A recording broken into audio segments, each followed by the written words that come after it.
Olá, boa noite a todos e todas. É um prazer estar com vocês novamente aqui nesse Papo com Paula. Dessa vez, hoje eu tenho uma convidada muito especial, uma grande amiga minha, que é a Inês Magalhães. Inês foi nossa ministra das cidades durante o governo Dilma Rousseff. Terminou o governo, né, como ministra, saímos juntas de lá, depois do golpe que sofremos em 2016.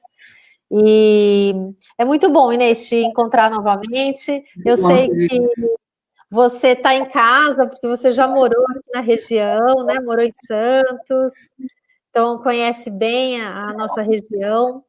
E a gente está aqui com um desafio muito grande, como você está, infelizmente, eu acho que acompanhando nas, nos jornais, né, que essa aqui é uma região, uma das regiões com o maior número, né, de casos de Covid-19, o número de óbitos também é muito grande.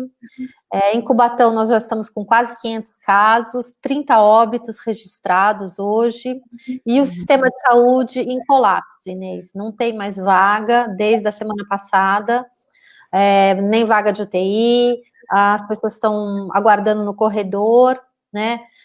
Então é uma situação assim, muito preocupante, até difícil, né? A gente conversar de outros assuntos, porque as pessoas estão muito preocupadas, né?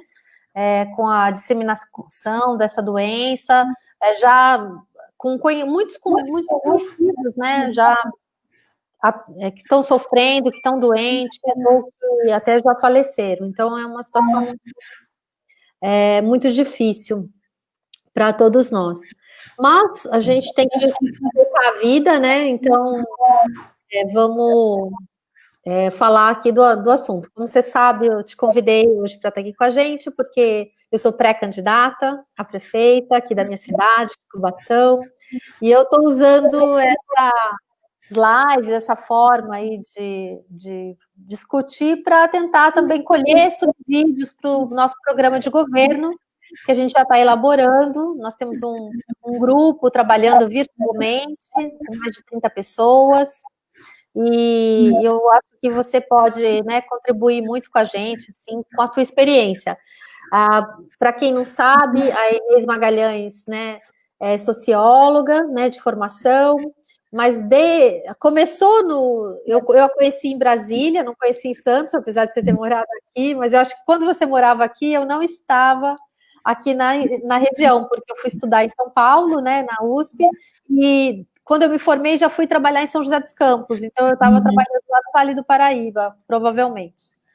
Mas a Inês começou trabalhando na presidência da República como assessora especial, mesma função que depois eu exerci até na mesma equipe, né, junto ao Vicente Trevas, você trabalhou com ele, eu também, mas a Inês logo já foi chamada, né, convidada para trabalhar na Secretaria Nacional de Habitação, né, ainda com o Jorge Hereda, né, eu me lembro, que você foi para lá com a assessora dele, e depois sucedeu, né, ele na secretaria, e ficou muitos anos, a secretária mais longeva, né, daquele ministério, se eu não me engano, acho que foi você que acompanhou todos os anos do governo Lula e governo Dilma, toda a política habitacional brasileira, e essa experiência rendeu, acho que até nos permitiu construir um programa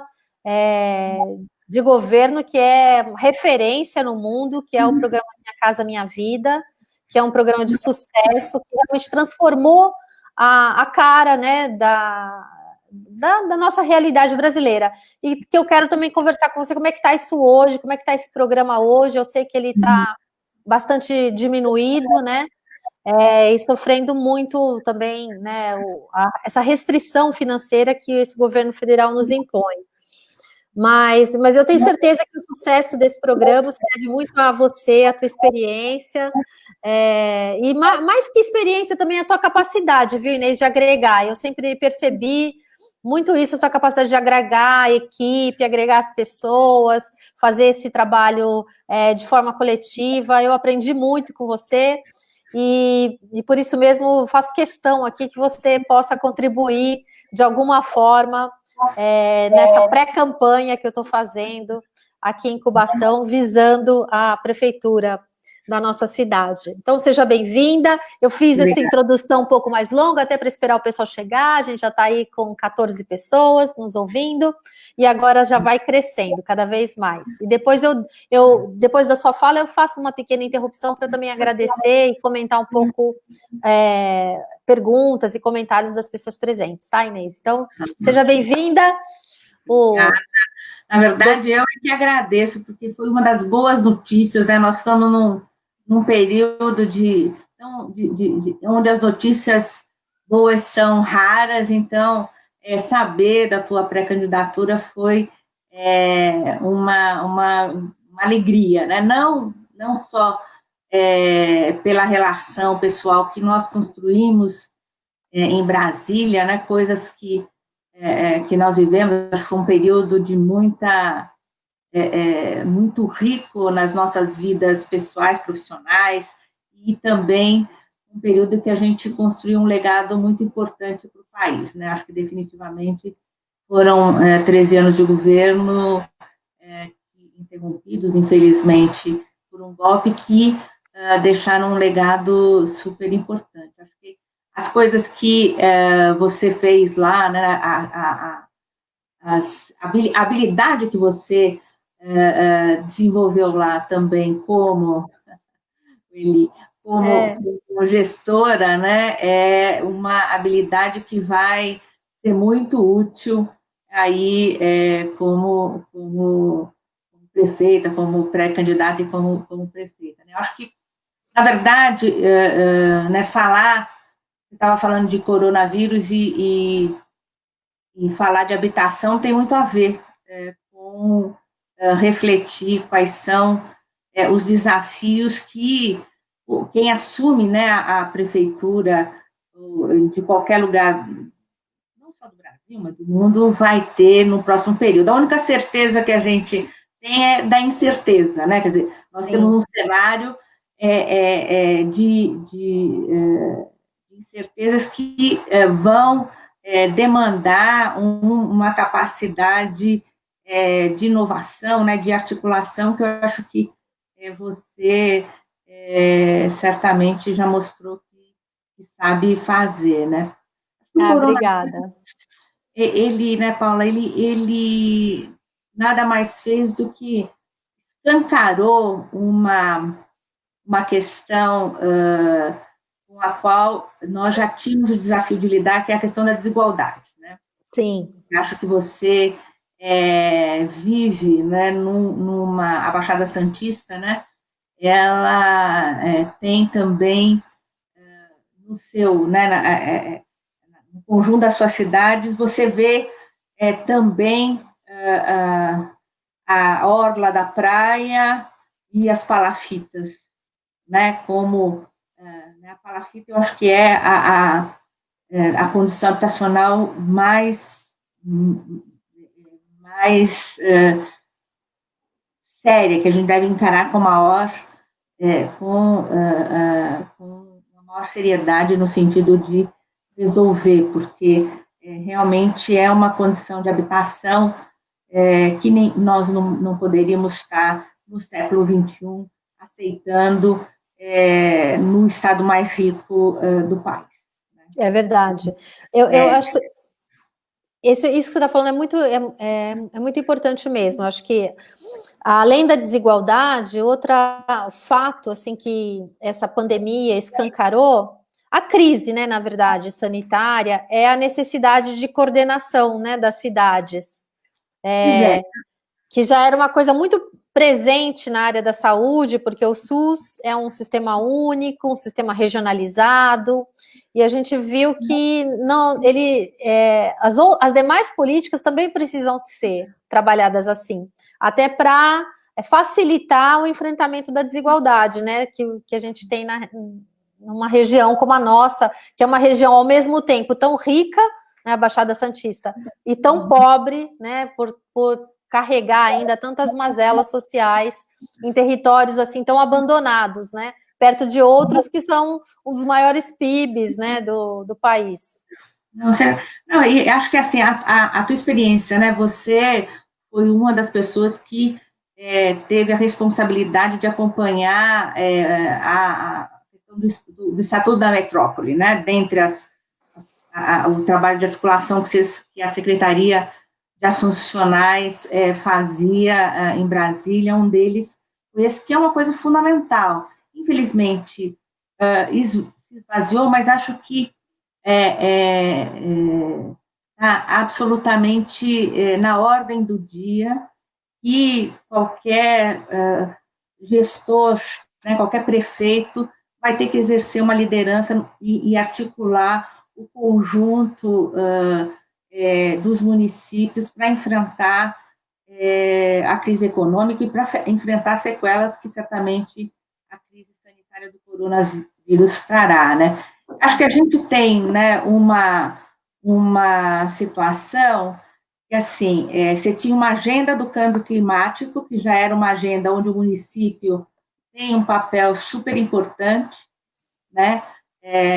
Somado aí você vem a crise do corona, e nos dois casos o tema do município, o papel do município é super importante, e como na verdade nós vamos ter que ao mesmo tempo enfrentar uma crise de financiamento, né? Nós, quando eu falo da incerteza, é porque assim, a Constituição de 88 ela foi resultado de um pacto social, né? Que tinha claramente estabelecido que o Brasil devia construir, né, um estado de bem-estar social, uma rede de proteção social. Então, você teve o SUS, teve o SUAS, estabeleceu, né, o direito à cidade, né, o direito à moradia, e a gente vinha caminhando mais lento do que nós, né, certamente a gente imaginava que isso seria, mas vinha construindo. E você teve no último período, né, um processo de desconstrução muito forte, né? Quer dizer, a emenda constitucional 95, ela enterra a pactuação feita em 88, né? Porque ela diz, olha, não, isso aqui não cabe, né? Quer dizer, a história, né? Muito, não cabe no orçamento, né? O bem-estar, o pobre não cabe no orçamento, então vamos tirar o pobre do orçamento. E foi que é a antítese do que os governos Lula e Dilma fizeram no nível federal, numa relação muito forte com os municípios, né, Paula? Acho que verdade. O status, né, que os municípios tiveram, né, nos governos do PT é muito diferente da relação federativa que se estabelece hoje, né? Verdade. Onde você tem a declaração de guerra do governo federal aos governadores e prefeitos. E aos servidores públicos, né, de uma forma geral. Públicos, né? Na verdade, então, ao Estado brasileiro, né, em todas as suas formas. Assim, é um governo que trabalha contra o próprio Estado brasileiro. É lamentável, quase esquizofrênico. Mas deixa eu aproveitar esse intervalo para complementar. Então, a gente tem... Primeiro, tem um pessoal aqui que sempre me acompanha nas lives, que são os apoiadores, amigos aqui, companheiros, né, do Partido dos Trabalhadores, de Cubatão e de outras cidades aqui da região. Mas, além disso, nós temos muitos amigos comuns que apareceram hoje, especialmente por você, viu? Deixa eu aproveitar. Olha aqui, o Altemir Almeida, o Silvestre, o Antônio Silvestre, querido. O Silvestre foi meu primeiro chefe, ainda quando... Primeiro trabalho que eu tive, meu primeiro emprego, né? Como a gente fala, que foi na Articulação Nacional de Solo Urbano, era uma ONG, né? Uma organização não governamental que lutava pela reforma urbana. Ela infelizmente não existe mais, mas o Silvestre era o coordenador dessa ONG na época, e que me contratou como estagiária e depois como advogada. Foi meu primeiro trabalho como advogada. Muito obrigada, Altemir e Silvestre, que da nossa antiga Ansur. A Marici Valeta, nossa querida amiga. Marici também, trabalhei com ela em São José dos Campos, na Prefeitura de São José, que foi a primeira administração pública onde eu trabalhei, e é onde eu tomei gosto, né, pela administração pública, porque de lá para cá, nunca mais na iniciativa privada. Eu trabalhei em São José dos Campos, depois como secretária de Assuntos Jurídicos em Caçapava. Até encontrei esses dias numa reunião do grupo de trabalho eleitoral do PT, o prefeito Paulo Reutberg, que é candidato à eleição novamente a prefeito lá em Caçapava, e com quem eu fui secretária dele, né, nos anos 90 ainda, né, e depois passei no concurso aqui em Cubatão, né, em 2000, comecei aqui, passei em 99 e comecei em 2000. E aí, sempre, né, trabalhando aqui na prefeitura, claro, tirando o período que eu fiquei cedida, né, à presidência da República, que foram aqueles 13 anos e meio que a gente já falou. Mas aqui, ó, Karina, querida, olha aqui, nos ouvindo também, cumprimentando a Mari. Karina lá da Inglaterra, né? Na Irlanda? Irlanda. O Djalma é pré-candidato a vereador, meu companheiro aqui. Soraya, querida, obrigada, sempre na torcida aqui. Outro amigo da época de Brasília, da equipe, querida Eli. Outra grande amiga minha, Rosane Cherno, agora uma mestre, acabou de defender sua dissertação na Faculdade de Arquitetura e Urbanismo da USP, uma advogada que conseguiu ser mestre em urbanismo pela USP. Parabéns, Rosane, pela vitória, né? Porque eu sei o que eu estou sofrendo, eu estou fazendo doutorado, viu, Inês, na Federal do ABC, e eu tenho... o meu orientador é o Gerum, né? E é justamente no tema da gestão metropolitana, que você falou que realmente é um tema muito caro para mim, que eu acredito muito nisso, eu acredito que a gente tem que ter um processo de coordenação regional, e certamente eu só vejo solução para os problemas municipais, tanto da minha cidade de Cubatão, quanto das demais cidades da região, se a gente tiver um trabalho coordenado no nível regional. Eu acho que essa é a saída, ainda mais nesse contexto pós-pandemia, em que a escassez de recursos públicos vai ser bem maior, né, do que a que nós temos ainda hoje. Então, a Rosane está contribuindo, inclusive, com o meu plano de governo. É um luxo para mim tê-la ao meu lado nessa jornada aí da pré-campanha. Obrigada. O Antônio José, também nosso pré-candidato a vereador. Antônio José, que é deficiente visual, viu, Inês? Mesmo assim, acompanha quase todas as lives, com quem eu já fiz uma live aqui no Facebook. Também é um homem maravilhoso, assim, que supera todas as suas dificuldades para fazer esse processo. Querida Rosana também, mais uma amiga de Brasília, a esposa do Olavo, né? Noleto, obrigada, Rosana, também saudade de você, viu? Aí, a Thaís, nossa assistente social, trabalha lá no Bolsão 8, que é um conjunto habitacional, lá aqui em Cubatão. Marlene também, professora, diretora de escola também, uma grande colega, servidora da Prefeitura de Cubatão. É isso, aí já temos aí quase 40 pessoas, tá vendo? Nosso público já crescendo. Obrigada, viu, gente?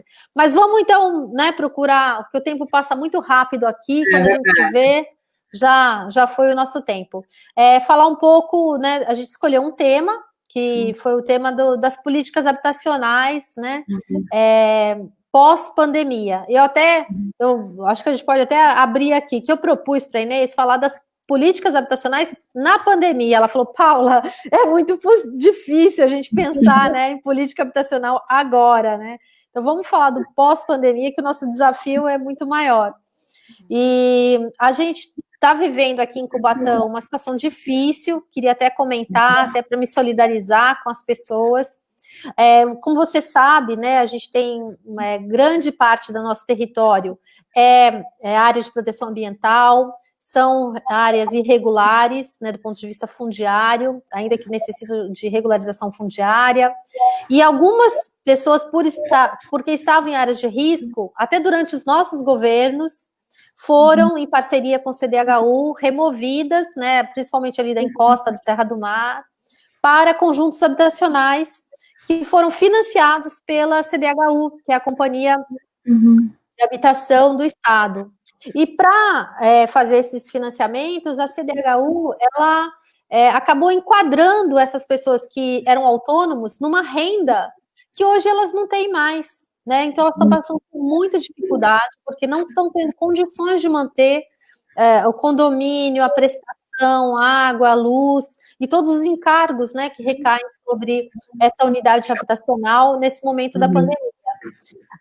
Graças, né, a Deus, o judiciário suspendeu todos os prazos, porque nós tínhamos mais de 100 famílias já com processos na justiça de despejo nessas unidades habitacionais. Então, esses processos estão suspensos, mas a qualquer momento pode ser retomados, né? Então, é uma espada, né, que fica pendente aí na cabeça das pessoas. Eu acho que a gente precisava, e é um momento muito difícil, porque não dá para ir para as ruas, não dá para fazer mobilizações assim, né, com aglomeração, mas a gente tem que estar muito unido e fortalecido, porque tem que exigir do governo do estado que tenha sensibilidade, né, de suspender as cobranças, né, aguardar e até acho que assim reavaliar, repactuar esses financiamentos, porque eles não, a forma como eles foram feitos não é mais compatível com a situação financeira dessas famílias. E o contrato com o CDHU, ele é tão assim perverso que ele tem uma cláusula que permite a execução direta, né, do contrato. Então não existe nem uma ação de conhecimento para ver se a pessoa está devendo ou não. Ela já vai na execução, no despejo, que é uma ação mais rápida, e isso tem prejudicado muito, né, as pessoas que vivem nesses bairros. Aí você me falava que no âmbito federal a Caixa deu, né, alguma suspensão.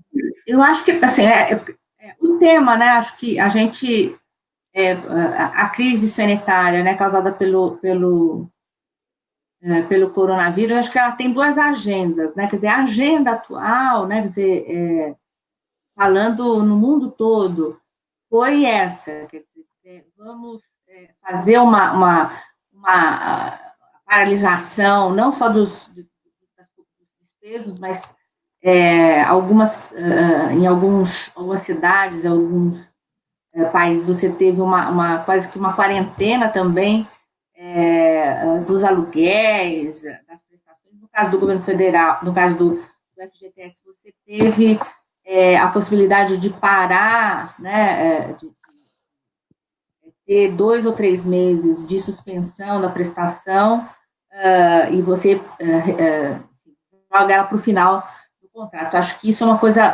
perfeitamente possível, absolutamente razoável de se pensar em propor que o governo estadual também faça, né? No pós-pandemia, né, além das incertezas, acho que... Desculpa, Inês, tem que aqui homenagear a nossa secretária de habitação da Prefeitura de Cubatão, aqui nos assistindo, querida Andréa Castro, minha colega, procuradora municipal, mas que tem um amor por esse tema aí da habitação, já conheci a data. Ela já foi secretária em outras administrações, né, e foi convidada pelo atual prefeito, né, a assumir essa pasta, com o que ela faz, assim, muito bem, ter feito um ótimo trabalho, até se destacando das demais áreas do governo que não andam tão bem. Eu tenho que admitir, mesmo sendo uma candidata de oposição, que, no caso, a Andréa faz um trabalho exemplar, ela realmente assim, uma inspiração, né? A gente sabe que ela faz um trabalho sério. O Cardozão também, nosso colega aqui.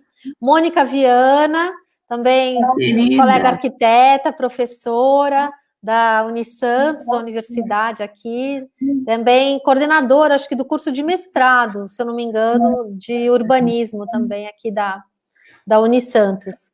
Minha colega advogada, também de Cubatão, a Jerônica, também pré-candidata a vereadora em Santos, né? E aí você vê que, por mais que a própria live mostra que a gente é uma região, né? Você tem aqui colegas do Guarujá, de Praia Grande, Santos, São Vicente, estão sempre por aqui, porque é isso, os problemas são comuns e a gente tem que encontrar solução juntos. Mas fala do pós-pandemia. Não, então, eu acho que a questão de pensar, né? Nós estamos pensando uma agenda de direitos, né? Na verdade, há um legado importante das políticas públicas, das políticas urbanas no país. Acho que nós reformulamos o marco legal do saneamento, que agora volta com outras teses, muito mais com a intenção de privatizar. Nós fizemos o marco da mobilidade urbana, né, o marco regulatório da mobilidade urbana, o Fundo Nacional de Habitação, o Sistema Nacional de Habitação, o Programa de Urbanização de Favelas, que foi, inclusive, Cubatão tem projetos importantes aí para serem tocados nessa área. Temos o Minha Casa Minha Vida, quer dizer, tem um conjunto de políticas públicas que, se não foi capaz de mudar a maneira como as cidades reproduzem, né, que ainda reproduzem de maneira muito desigual nos territórios, né, e esse é um grande desafio, ela realmente foi um período de investimentos sem precedentes, né, na história do país. Agora, o que o pós-pandemia nos traz, né? Acho que tem uma agenda internacional que foi colocada, então, em que o Brasil, inclusive, é signatário de todas elas e teve um papel importante, da mudança climática, da agenda urbana, o direito à cidade, que é uma bandeira dos movimentos sociais de moradia no Brasil fortemente, que teve um papel importante para colocar isso na agenda urbana para as metas do desenvolvimento sustentável, né? E trazem como a principal diretriz trazer a pessoa ao centro da agenda, né? O que significa isso numa região e numa cidade como Cubatão, né? Primeiro, é olhar o território e estabelecer quais são as ações articuladas no território que podem garantir que as pessoas tenham o direito a um espaço urbano de qualidade, que uma mulher não se sinta ameaçada por andar numa rua à noite. O tema da habitação, ele é um tema importante e fundamental, mas o tema do bem morar, do bem viver numa cidade e ter o direito à cidade é uma questão que extrapola o fato de ter de lutar somente pela habitação. Então, claro. A agenda da habitação pós-pandemia vai ter que entrar no tratamento dos sem casa, né? O morador de rua, nós vamos ter que ter uma política de assistência, de abrigamento e, no final da linha, um acesso à moradia adequado. Acho que no nível nacional nós vamos ter que pensar no tema de um sistema de produção pública de moradia, né? Ainda que seja o setor privado a construir, mas que a gente tenha que construir tem um certo parque público. Para isso nós vamos ter que fazer uma nova institucionalidade, e claramente, né, hoje, quando você vê uma organização, como a favela de Paraisópolis, onde a própria comunidade teve que estabelecer numa escola um local para deixar as pessoas que não podiam ficar dentro de casa por a superlotação da moradia, claramente você tem que ter um sistema onde você use espaços de abrigamento para enfrentar situações de emergência e urgência. Então, você ter articulação no território. No caso específico da Baixada Santista, não dá para discutir habitação se a gente não discutir uma regulação do solo minimamente pactuada entre os municípios, né? Você vê a área continental de São Vicente, o limite de Santos, você tem uma parte, uma parte de Cubatão na divisa com Santos, que tem um problema sério de área de risco, né, e que precisa ser enfrentado. Assim como a saúde, né, a questão habitacional também deveria merecer um esforço conjunto da região metropolitana no seu enfrentamento, começando pelo tema da terra. E acho que isso, Paula, você tem uma capacidade de articular e uma experiência que você adquiriu no governo federal que vai te ajudar muito, inclusive na preparação do seu programa de governo e numa articulação com o conjunto dos municípios, né? Quer dizer, acho que isso é uma coisa que tem um grande potencial aí para ser trabalhada em Cubatão e em toda a Baixada Santista. Né? Seria o caso do Plano de Desenvolvimento Urbano Integrado, né, que era previsto no Estatuto da Metrópole, né, mas que a lei ela foi alterada para retirar o prazo que obrigava todas as regiões metropolitanas do Brasil a apresentarem esses planos. Elas tiveram 3 anos para discutir de forma democrática e participativa e apresentar um plano de desenvolvimento integrado. Quando chegando no finalzinho do prazo, né, o governo veio e fez uma medida provisória e tirou esse prazo, não existe mais prazo, então praticamente todas as iniciativas que estavam em andamento ficaram suspensas, né? Agora, não existe sanção também, porque tinha uma sanção bem grave, né? A gente colocou até muita gente dizia que era inconstitucional, né? Que a gente não podia ter gravado de uma forma tão forte, né? A omissão, porque era quem respondia, o governador respondia, né? Pela não elaboração do Plano de Desenvolvimento Urbano Integrado.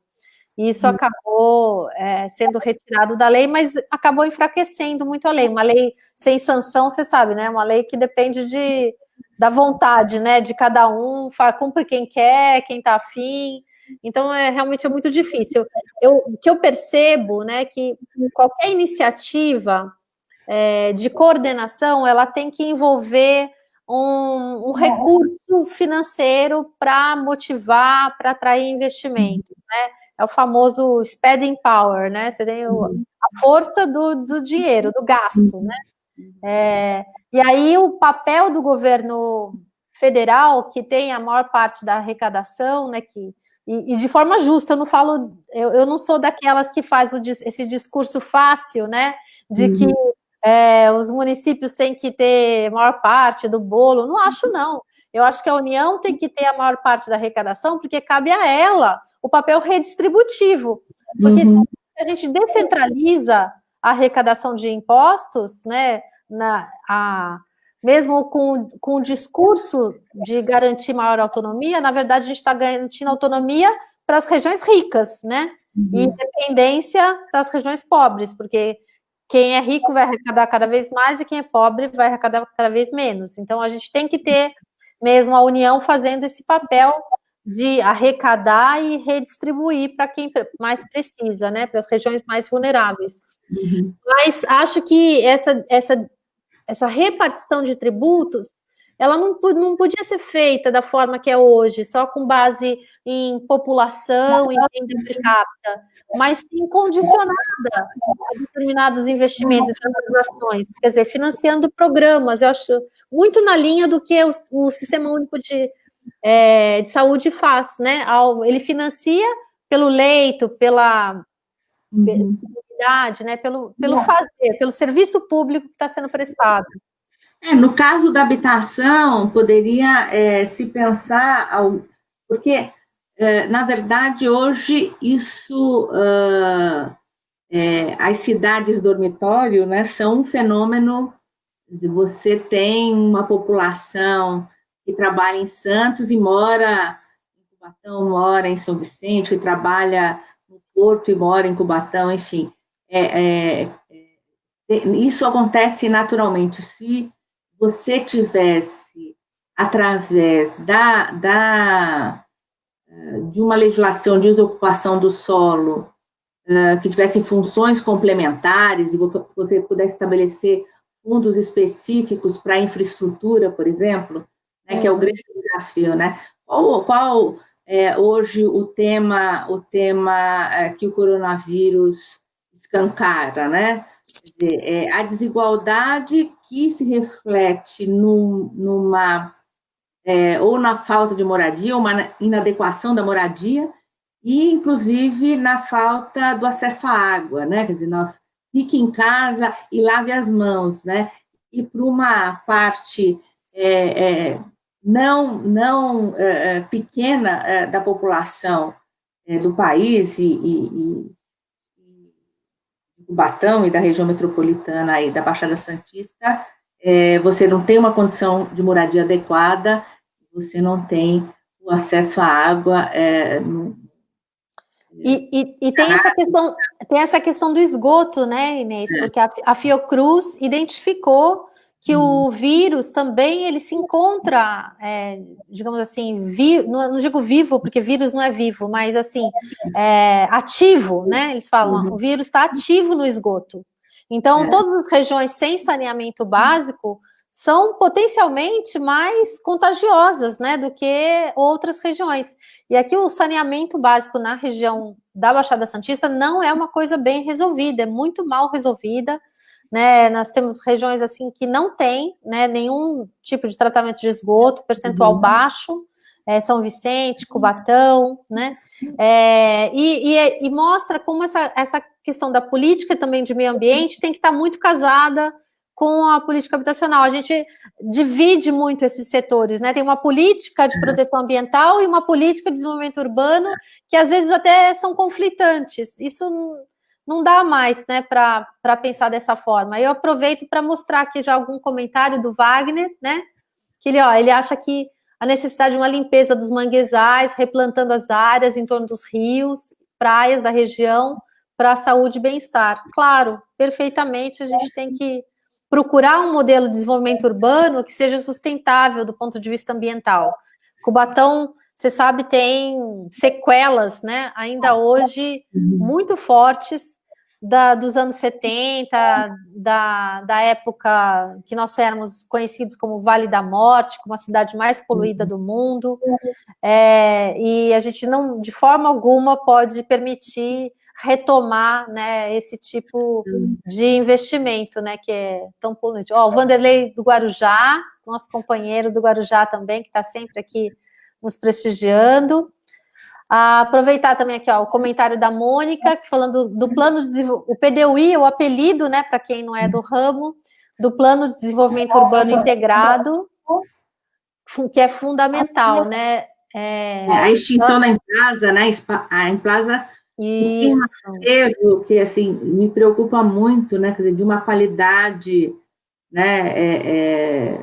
Vamos traduzir um pouco, Inês, que nem todo mundo aqui. A Emplasa é a empresa de planejamento do governo do estado, responsável, né, por todas as ações de planejamento urbano do estado inteiro, mas também da gestão metropolitana de São Paulo, né, e apoiava outras agências, como a agência aqui da Baixada Santista. A extinção, né, quer dizer, é absolutamente inaceitável que você tenha um Aldir seu aí. Então, vim mostrar para você ele, desculpa, né? Eu fico mostrando, acabo te desconcentrando, né? Mas o tema do planejamento regional, no caso da Baixada Santista, você tem uma das últimas fotos que eu vi na questão da palafita de São Vicente, você quase tem a união das palafitas, que eu acho que é uma prioridade, porque ela é a expressão da desigualdade mais gritante da desigualdade socioespacial, né? A gente, o tema da desigualdade, eu tenho acho que ela é o maior desafio da América Latina e o maior desafio do Brasil, né? Porque ela tem as várias caras de desigualdade, né? Você tem a questão da renda e agora, né, a discussão dos R$ 600, né? Como é que as pessoas conseguem receber, quer dizer, essa atrapalhada que fizeram, né, não, demorando para receber, uma coisa que então, é muito mais tranquilo. Eu fiz uma live com a Tereza Campelo, e ela falou muito disso, assim, que a gente deixou, né, os nossos governos deixaram uma estrutura, né, organizada de cadastro único, de atendimento à população, quer dizer, existia uma estrutura que veio sendo sucateada pelo governo Temer e agora o governo Bolsonaro, e aí, agora, quando você precisou, né, de uma estrutura, não teve. Assim, o número de fraudes nessa transferência dos auxílios é inúmero. Hoje mesmo eu conversava aí com colegas de trabalho, que hoje eu tive que trabalhar na prefeitura, né? Eu estou fazendo plantões, não é todo dia, eu tenho procurado trabalhar home office, né? Ficar em casa, colaborar com o isolamento social, mas como nossos processos administrativos são todos físicos, é muito difícil, né, deixar de ir lá. Eu tenho que, pelo menos, pegar os processos, trazer para casa e levar de volta. Então, eu vou pelo menos 2 vezes por semana na prefeitura. E aí, hoje eu estava comentando, né, desse problema do número de fraudes que houve na distribuição do auxílio. Você vê coisas que não precisava ter, né? Ó, deixa eu prestigiar.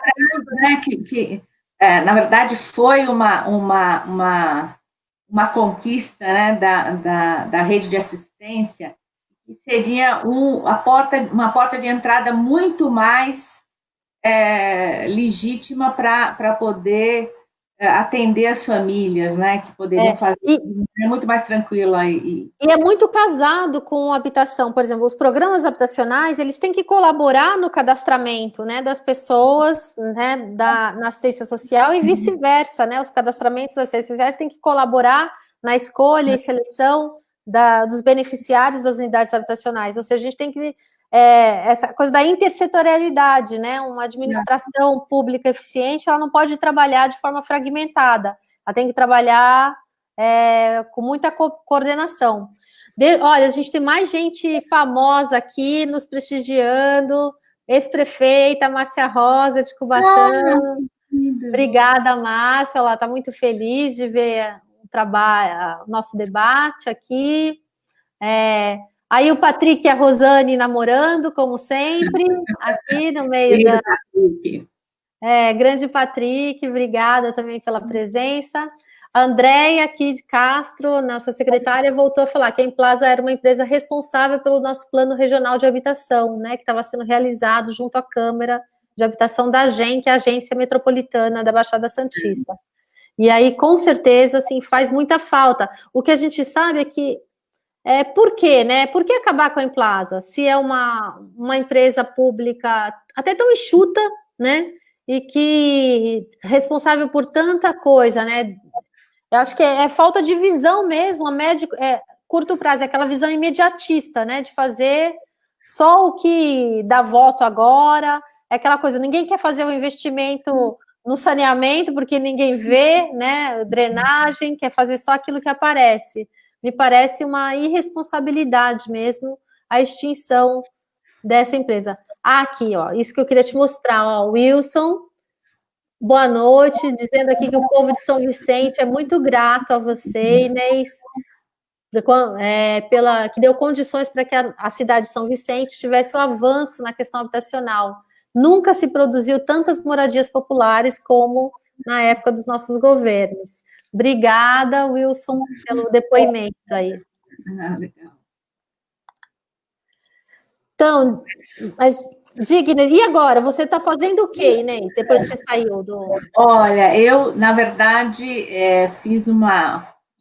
passei um tempo fora aí, um pouco pensando, refletindo, né, porque foi uma experiência muito, muito forte. E hoje sou consultora da ONU Habitat, tenho alguns contratos de consultoria na área de habitação para outros países e, enfim, nesse período aqui estou ficando em casa, literalmente, para poder trabalhando em casa e fazendo consultoria. Eu acho estou fazendo as discussões aí, atualização do modo petista de governar, trabalhando também. Isso é bem bacana de explicar um pouco aqui para o pessoal que está nos acompanhando, até porque eu acabei de sair de uma reunião virtual com todas as pré-candidatas a prefeita e vereadoras da nossa região aqui da Baixada Santista, do Partido dos Trabalhadores. Nós temos aqui um número bastante significativo, além da cota, né, de 30%, que é obrigatório, nós temos um número maior do que 30% de candidatas mulheres, entre elas muitas prefeitas, eu em Cubatão, a Nália em São Vicente, a Lucélia em Bertioga, vamos ter ainda uma definição em Praia Grande, que deve ser uma mulher, né? Temos também Peruíbe, também uma mulher, ainda também, que eu saiba, ainda não está definido, mas assim, várias mulheres aí na linha de frente, né, da disputa das próximas eleições. E é bacana ver isso, que esse investimento, esse apoio que o Partido dos Trabalhadores dá, não só às candidatas mulheres, mas a todos os seus candidatos, né? Ele está sempre existe a gente tem a Escola Nacional de Formação Política do Partido dos Trabalhadores e ela tem feito um trabalho de construir uma orientação aos programas de governo, né, dos seus candidatos. Aquele famoso caderno, né, de quem é do PT há mais tempo, conhecia o modo petista de governar.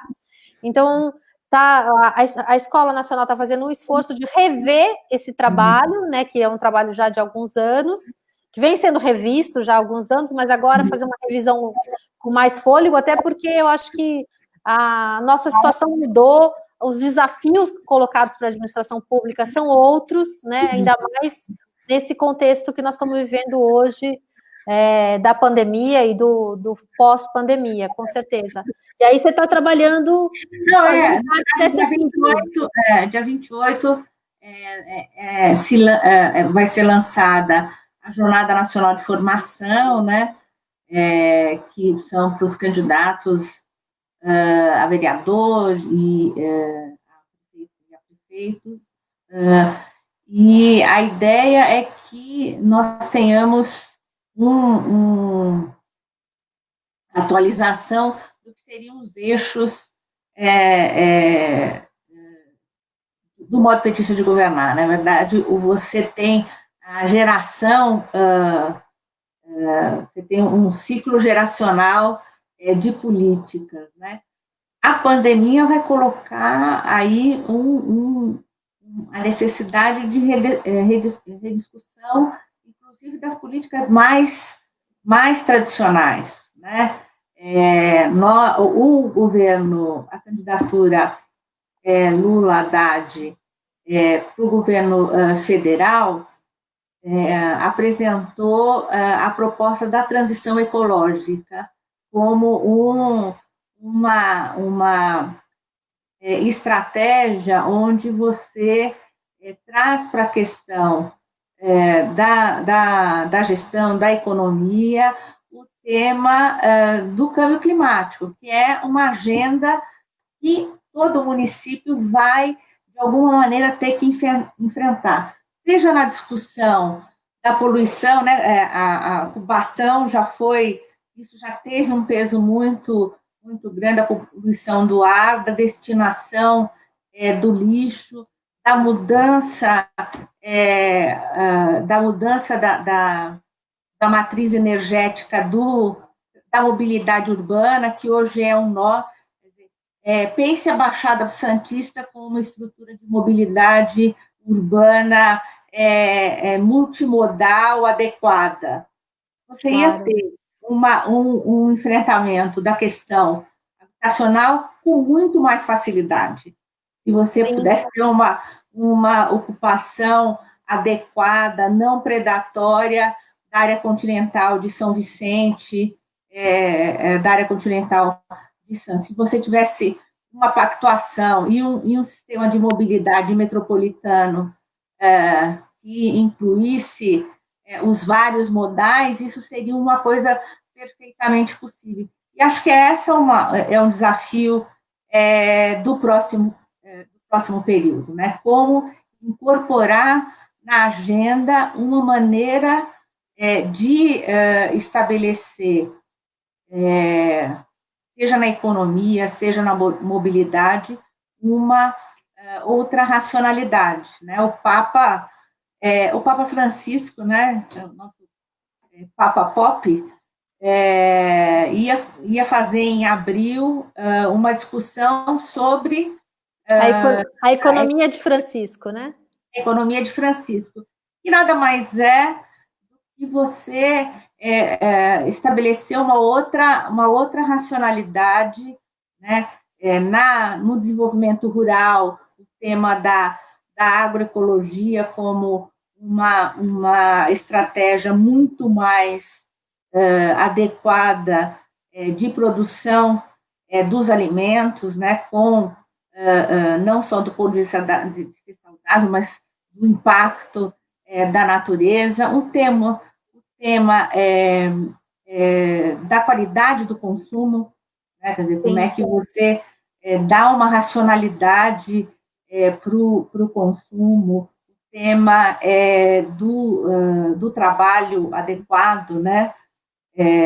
Então, você tem, na verdade, o momento que a gente vive hoje diferente dos anos 90, né? Que você fala assim, pensar globalmente e agir localmente, era o tema dos ambientalistas, né? Era o lema. Na verdade, é isso, né? Quer dizer, você age localmente, pensa localmente, você age localmente, pensa nacionalmente, você age localmente, pensa internacional. Quer dizer, hoje você tem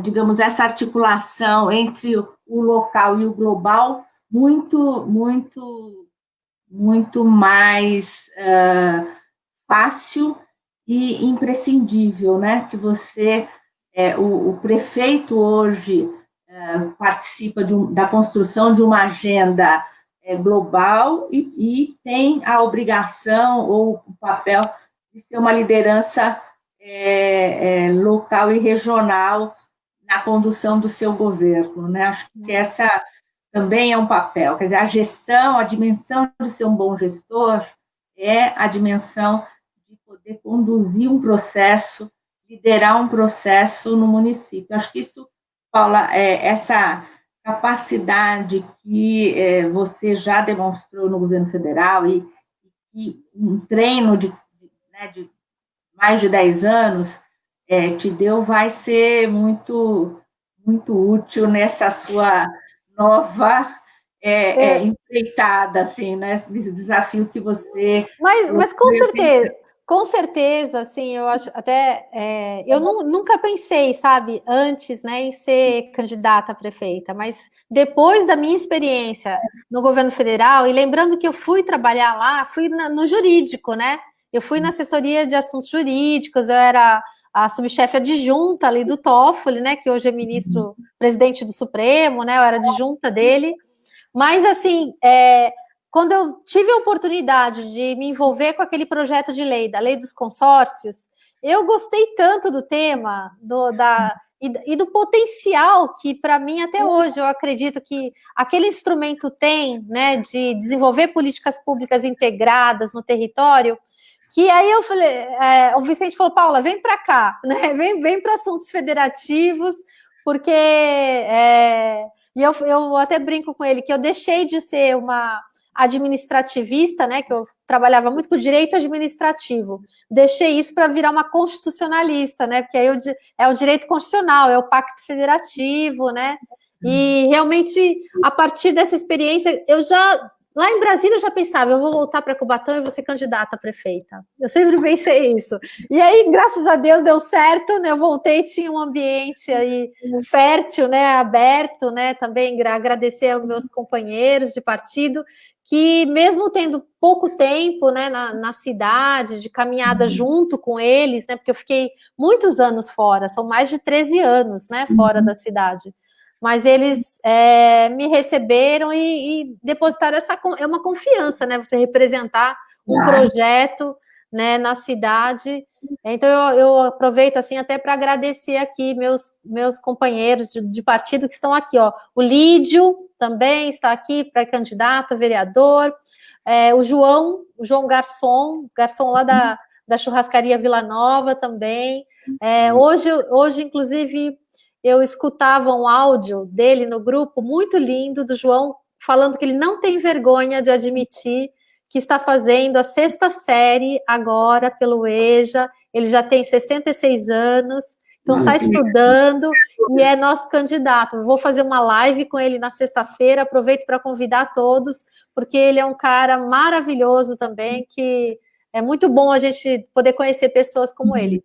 Mas aproveitando aqui, ó, Franz, meu colega, também servidor, economista, falando da Agenda 21, né? O prazo era junho deste ano, né? Da Agenda 21. O Dimas, né? Também falando que está junto. O Franz falando também que ele, quem sabe, né? Pode haver pontos comuns nas propostas. Com certeza, Franz, é isso que nós estamos defendendo aqui. Que a gente tenha uma proposta comum.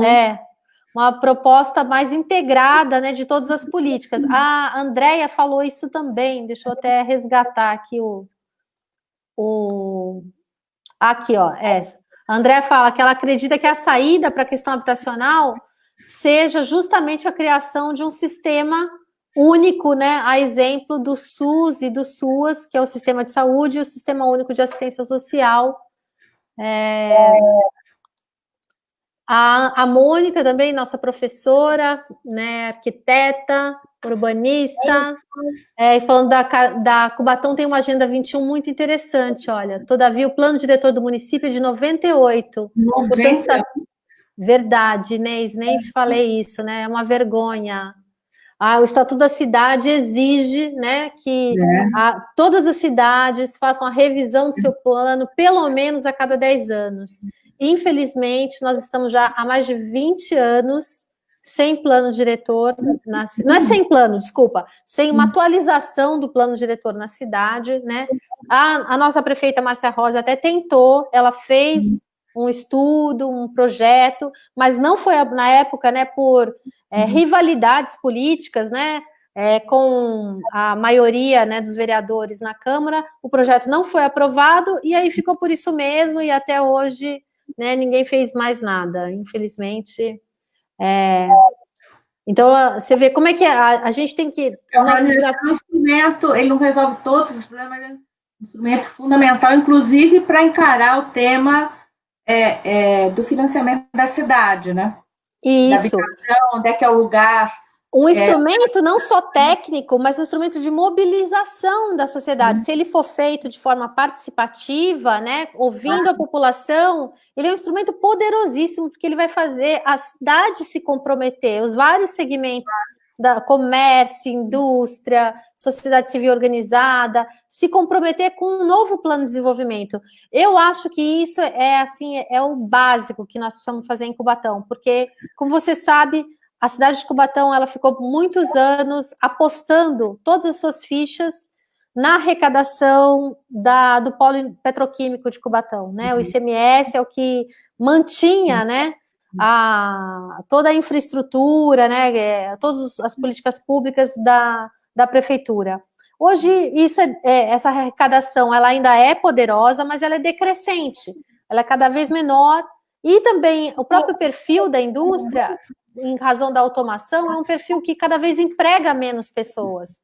Então, o aumento... Mais gente do que uma planta... Né? Exatamente. Então, a gente tem que repensar esse modelo de desenvolvimento econômico para atrair outro tipo de investimento. Eu acredito muito, né, num parque tecnológico. A área de tecnologia é uma área que ainda, né, tem muito potencial para crescer, mas para isso você precisa ter investimento público, porque você tem que ter fibra ótica, né, você não atrai empresas de tecnologia com uma infraestrutura precária. Você tem que ter um investimento público. E eu acho que a retomada dos investimentos, ela vai depender muito do Estado nesse pós-pandemia, porque o mercado está quebrado, né? A gente está vendo. Então, quem é que tem capacidade de investir, de gerar emprego e renda? É o Estado.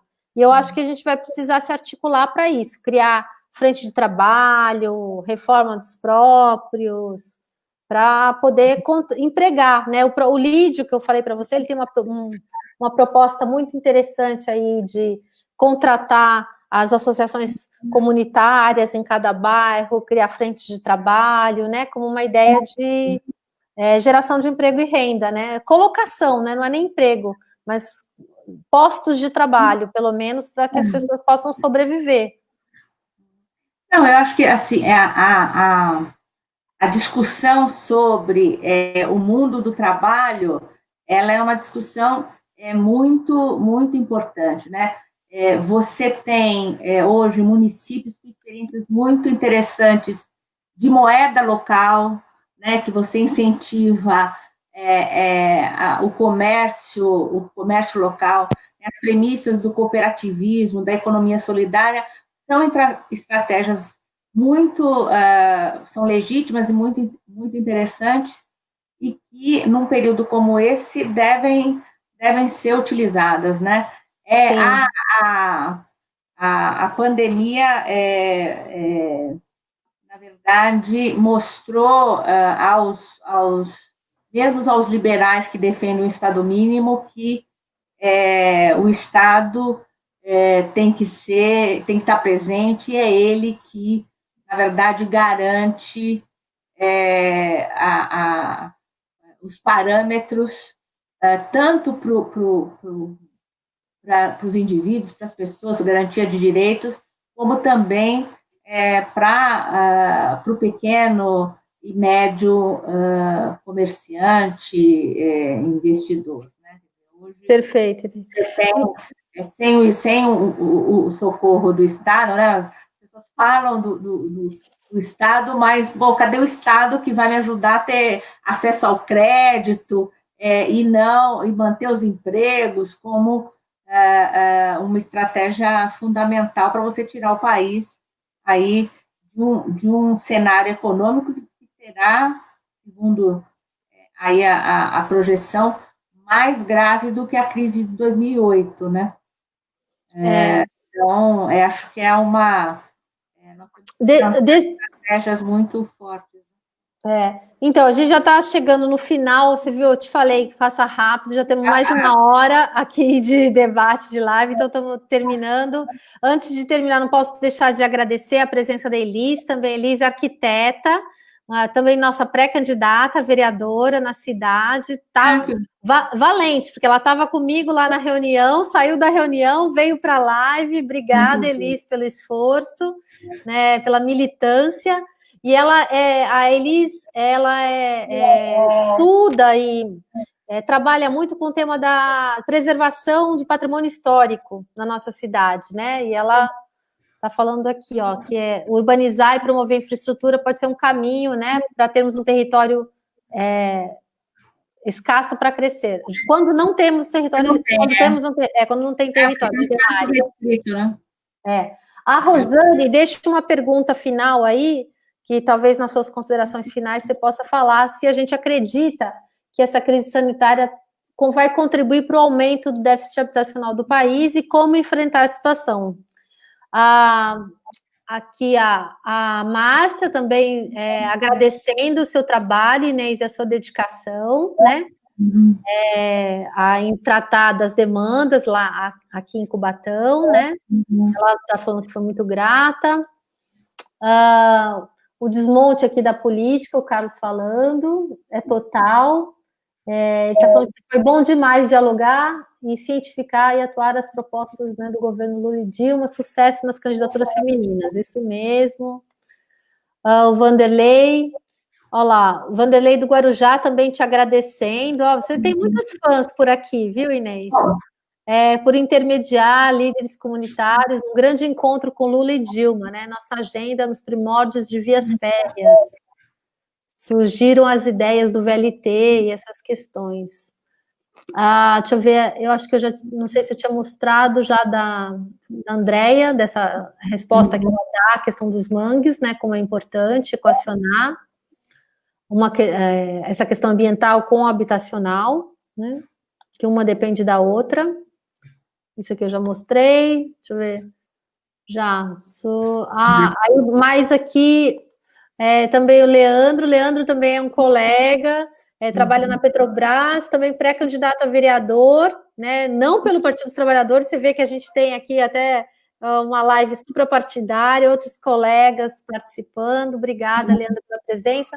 Ele é pré-candidato pelo Partido Verde, em Cubatão também. Falando por que é tão difícil tirar um projeto habitacional do papel, né? E ele é um rapaz que ele é originalmente da Vila dos Pescadores, então ele pergunta aqui da Vila dos Pescadores. Bom, é isso, Inês. Já para as considerações finais e agradecendo a todos. Pode falar aí. Não, acho que vou, né, tentando responder aí um pouco. O tema adaptação ele é um tema difícil, né? Porque ele não é um serviço, né? Como a saúde e como a assistência, né? Na verdade, se produz um patrimônio, né? Que acaba sendo utilizado. Rosa. Estou te mostrando a Rosa e a Mônica também. E você acaba transferindo, né? Como cedendo esse patrimônio para as famílias. Então, na verdade, trabalhar o tema da habitação tem uma questão importante, né, que é aí, plano diretor, né, o solo, onde é que você vai construir, onde é que você vai colocar as pessoas. Eu acho, sim, Rosane, que a tendência é de subir, do déficit aumentar, porque uma parte, né, nós somos um dos poucos países que considera o tema do ônus excessivo de aluguel como déficit, né? Então, você vai ter aí muita gente perdendo o trabalho, né? Então, a questão do adensamento das favelas, eu acho que é provavelmente será uma das consequências dessa crise sanitária. Por isso que é tão importante, né, que o tema das comunidades, das palafitas, enfim, do acesso à moradia como um direito, do direito à cidade, ele é tão estrutural no enfrentamento, não só do câmbio climático, né, dessa agenda que a gente tem, que é inexorável, né, de ser encarada como uma agenda dos municípios, mas agora com a urgência que o tema das epidemias vão trazer para a gente. Eu acho que a habitação tem um papel fundamental nessas duas agendas. Lembrando, né, Inês, que o programa Minha Casa Minha Vida teve esse papel na crise de 2008, né? Além de ser um programa de atendimento habitacional, foi um grande programa para alavancar a economia, né? Era um verdadeiro programa anticíclico, né? Que eles falavam, né? Nós tivemos, acho que ele foi um programa bem sucedido na sua modelagem. A cada etapa a gente buscou aperfeiçoá-lo, claro que tem muitos problemas, e um dos grandes problemas foi o fato dos municípios também não estarem em completa sintonia para localizar de maneira adequada os conjuntos habitacionais nos seus territórios e garantir que o conjunto de serviços chegassem ao mesmo tempo que a habitação chegava era entregue para as famílias, né? Acho que essas duas... Sim, sem reproduzir o modelo segregador, né, de desenvolvimento da cidade. Esse é um tema fundamental, né? É a reforma urbana, né? Na verdade, a Constituição coloca a habitação como uma das competências comuns aos 3 níveis de governo, mas certamente acho que um dos desafios aí é a gente explicitar mais claramente qual é o contrato de cooperação que os 3 níveis de governo têm para implementar essa política, né? É um dos temas para ser encarada no próximo período. Perfeito. Bem, eu vou agradecer, obrigada pela presença e vou terminar lendo aqui um comentário muito poético. Nós temos um grande escritor aqui em Cubatão, que é o Afonso Schmidt, e aí aqui o Bartolomeu Portuária fala, né, a jangada que é a porta, Cubatão me compareci, Cubatão de Afonso Schmidt, caminhos de pedras antigas, as mulheres são exímias administradoras. Olha que lindo.